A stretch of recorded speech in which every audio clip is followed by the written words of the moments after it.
හෝ පොඩ්ඩක් ඉන්න. කොහෙද යන්නේ? මෙන්න මේ ටිකත් බලලම යමු. මේ බලන්න අපි මොනවද කරන්න කියලා. අනේ අක්කේ මට ලස්සන වීඩියෝ එකක් දාන්නකෝ. අපිට කොහොමද බතික් කරන්නේ ආසයි බලන්න. සම්පූර්ණ වීඩියෝ එක දෙන්නකෝ අක්කේ කියපු අයට තමයි මෙන්න මේ වීඩියෝ එක. ඉතින් අපි ෆ්‍රී ඩිසයින් එකක් ඇඳගත්තා. මම ෆ්‍රී ඩිසයින් එක ඇඳලා හැමෝටම එහෙම කරගන්න බෑනේ. ඉතින් ඔන්න සමහරව කාබන් කොළ තියලා අඳිනවා. එක එක විදිහට ඩිසයින් එක කොපි කරනවා. ඉතින් මම නම් ඉතින් මගේ අතින්ම තමයි මේ ඩිසයින් එක ඇඳේ. ඉතින් කමක් නැහැ කියමුකෝ. දැන් ඉතින් මොකද මේ කරන්නේ? ඔයා දන්නවද මේ කරන්නේ වැක්ස් කරන එක. ඉතින් අපිට අවශ්‍ය ප්‍රදේශ අවශ්‍ය විදිහට තමයි මේ වැක්ස් වලින් වහගන්නේ. ඉතින් ඔන්න මේක අපේ යන්නේ කලර්ස් දෙකකට යන්නේ. ඉතින් ඒක නිසා අපිට සුදු පාටින් අවශ්‍ය කොටසට විතරයි අපි මේ වැක්ස් ටික දාගන්නේ. අපි බලමු ඉස්සරහට මොකද වෙන්නේ කියලා.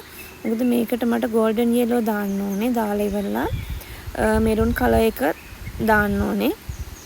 එහෙම තමයි මේ ගවුන් රෙද්ද හැදෙන්නේ. ඉතින් ගොඩක් අය අහලා තිබුණා ප්‍රශ්න ගොඩායි. ඉතින් ඒකෙන් ප්‍රශ්න 3-4කට උත්තර දෙන්න තමයි මම මේ වීඩියෝ එක අරගෙන ආවේ. ඉතින් මෙන්න මේකේ වැක්ස් එක මේ විදිහට දාගන්නවා. ඊට පස්සේ මගෙන් අහලා තිබුණේ ගවුන් රෙදි කරනවද කියලා. ඉතින් ගවුන් රෙදි අපි කරනවා. ගොඩක් වෙලාවට සාරිම දාන නිසා අනිත් එක ඕඩර් එකත් සාරිම එන නිසා ගොඩක් වෙලාවට සාරි තමයි වැඩිපුරම කරේ. ඉතින් ඒ වුණාට ගවුන් රෙදිත් අපි කරනවා. ගවුන් රෙදි ඔයා රික්වෙස්ට් කරපුවාම අපි කරනවා. මොකද ගවුන් රෙදි වගේ රික්වෙස්ට් කරපුවක් තිබුණාට මට එකකින් එකයි දෙන්න පුළුවන් උනේ. එකක් දෙකක් තමයි දෙන්න පුළුවන් උනේ. අනිත් ඒවා සමහරලා භාගයට හදලත් තියෙනවා. ඉතින් සමා වෙන්න ඕනේ මේ වීඩියෝ එක බලනවා නම් ඔයාගේ ගවුන් රෙදි මම ඉක්මනටම හදලා දෙන්නම්. ඉතින් ඔන්න ඔහොම තමයි ඉටි එක යන්නේ. ඉතින් මෙන්න මේ විදිහට අපිට අවශ්‍ය සුදු පාට ටික ඔන්න ඉතින් සයින් එකක් දැම්ම මගේ ගවුන් රෙදි වල හැම එකේම මම පොඩි සයින් එකක් දානවා. මොකද මගේ කියලා හොයාගන්න. ඉතින් මේ නැප්තෝල් ප්‍රොසෙස් එකක් කියන්නේ මේ golden yellow දාන්න තමයි අපි මේ ලෑස්ති වෙන්නේ. ඉතින් සේෆ්ටි පිට තමයි අපි වැඩ කරන්න ඕනේ. මොකද ජීවිතේ සල්ලි හම්බ කරාට සල්ලි කියන්නේම ජීවිතෙත් නෙමෙයි. අපි හම්බ කරන්න ඕන අපට අවශ්‍ය ප්‍රමාණයට බිස්නස් එකක් කියන්නම් අපිට උවමනා ප්‍රමාණයට අපි හම්බ කරගන්න එකට තමයි. ඉතින් ඔන්න මේ විදිහට හොඳට සේෆ්ටි පිට තමයි අපි හැමදේම කරගන්න ඕනේ. ඉතින් ඔන්න බලන්න කිරිකිට්ට වගේ ඉන්නවා අපේ golden yellow red. ඉතින් දැන් මේකෙන් අපිට golden yellow ටික ඉතුරු කරගෙන ඉතුරු ටික වහන්න තමයි ලෑස්ති. ඉතින් මට තවත් ප්‍රශ්නයක් අහලා තිබුණා සම්පූර්ණ ඉටි කරන්නේ කොහොමද ඔයා කියලා. ඒ කියන්නේ සමහරු පින්සලෙන් සම්පූර්ණ රෙද්ද කවර් කරනවා. එහෙම නැත්නම් පැනල් එකෙන් කරනවා. තව එක ටූල්ස් ඇවිල්ලා තියෙනවා මේව කරන්න. ඉතින් මම නම් මොන දේ කරත් මම කරන්නේ පුංචි බ්‍රෂ් එකක් අරගෙන සමහර ලොකු බ්‍රෂ් වලින් ගන්නවා. මම දන්නේ මට නම් හරියන්නේ පුංචිම බ්‍රෂ් එක අඟල් භාගේ බ්‍රෂ් එක. කවුරු හරි අහගෙන ඉන්නවා නම් මේක මට ෆුල් වැක්ස් කරන විදිහ පෙන්වන්න කියපු කෙනෙක් මේ වීඩියෝ එක බලන්න. පුංචි මෙන්න මේ බ්‍රෂ් එකෙන් මේ බලන්න මම කරන විදිහ අඟල් භාගේ බ්‍රෂ් එක. ඉතින් ඒකෙන් කරපුවාම පොඩ්ඩක්වත් ඩැමේජ් හිටින්නේ නැහැ. ඔයාලා බලන්න මගේ සාරි වලවත් ගවුන් රෙදි වලවත් කිසිම තැනක ඉටි ඩැමේජ් එකක් තියෙනවද කියලා. මොකද සම්පූර්ණ මෙන්න මේ පැනල් එකේ නොයි මෙන්න මේ විදිහට ෆුල් වැක්ස් කරපුවාම පොඩ්ඩක්වත් ඩැමේජ් හිටින්නේ නැහැ. ඩැමේජ් හිට්ටොත් එහෙම ආපහු පිටිපස්ස හරවලා අපි ගන්නවා. ඉතින් ඒකත් ඉස්සරහට බලා ගන්න පුළුවන් කොහොමද ඒක කරන්නේ කියලා. ඉතින් අපි හිමීට ෆුල් වැක්ස් කරමු. මොකද ෆුල් වැක්ස් කරන එක ටිකක් බාර දුර කාර්යයක්. මොකද ගොඩක් වෙලා කරන්න ඕනේ. මොකද මෙතන යාර 3ක් තියෙන. අපි යාර 3ම ෆුල් වැක්ස් කරගන්න ඕනේ.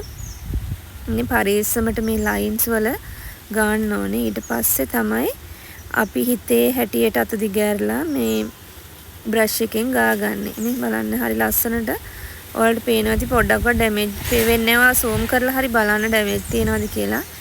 ඉතින් මෙන්න මෙහෙම තමයි හේලි ෆුල් වැක්ස් කරන්නේ. ගොඩක් මැසේජස් දාලා තිබුණා ඔයා ෆුල් වැක්ස් කරන වීඩියෝ එකක් දෙන්න කියලා. මට දෙන්නම බැරි වුණා. මොකද මාස 10කින් විතර වගේ තමයි හරි වීඩියෝ එකකින් මම එන්නේ. මොකද චූටි බබෙක් ගේන්න උන නිසා ඉතින් ටිකක් වෙලාවට වැඩවලට මුල් තැන දුන්නා. රෙස්ට් කරා. ඉතින් ඒක නිසා තමයි මේ විදිහට අපිට ගොඩාක් කාලෙකින් හම්බෙන්න සිද්ධ වුනේ.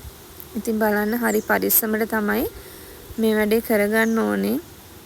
වැක්ස් කරන එක කොහොමත් පරිස්සමට කරන්න ඕනේ. මොකද අපිට වමනා ඩිසයින් එකෙන් පිට වැක්ස් ගියොත් එහෙම ඩිසයින් එක කැත වෙනවා.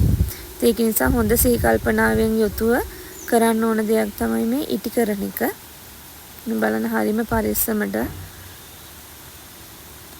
බැලු බැලමට අපිට ලේසියෙන් කරා වුණාට මේ බලන්න පුංචිම ඩැමේජ් එකක්වත් තියෙයි කියලා මම නම් හිතන්නේ නැහැ. හරිම ලේසියට වගේ පෙවුනට බාර දූර රාජකාරියක්.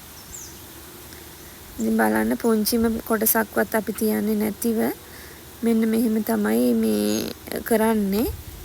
ඔයාලටත් මේ වීඩියෝ එක වැදගත් වෙනවා නම් සේව් කරලා තියාගන්න. මොකද හැමෝම මේ වගේ කරාට හැමෝගෙම process එක එකම නැහැ.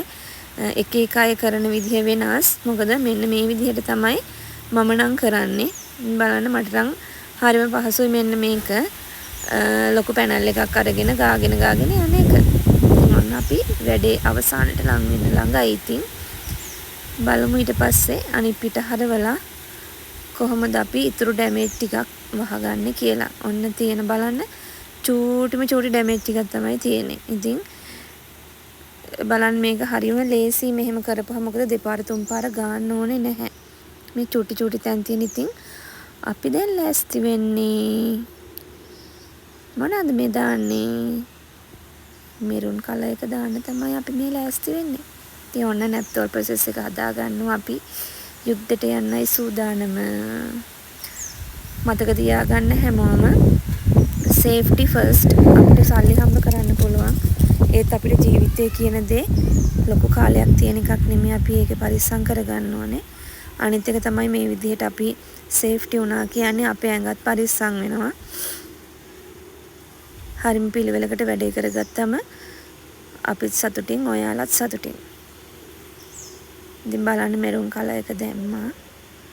ඉතින් ඔන්න අපේ වැඩේ ඉවරයි. ඔන්න ඉතින් අපි මෙහෙම තමයි තම්බගන්නේ. ඉතින් කොහොමද බතික් කරන්නේ? කොහොමද හොඳයිනේ? කොහොමද යාළුවනේ? ඉතින් බතික් කරන එක ලේසිද? අමාරුද කියලා ඔයාලම කමෙන්ට් එකක් තියලා යන්න. ඉතින් ඒ වුණාට කමන්නේ. හෙලිස් පේජ් ෆලෝ කරන්න, ෂෙයා කරන්න, ලයික් කරන්න. ඉතින් මම හැමදාමත් ඔයගොල්ලොත් එක්ක ඉන්නවා. මම මේ තැනට ගෙනාපුවාට ගොඩාක් ස්තුතියි. ගිහිල්ලා එන්නම්. ජය වේවා. මතක් කරලා දාන්න ඕඩර් එකක් 076 659 76 27 ගිහිල්ලා එන්නම්.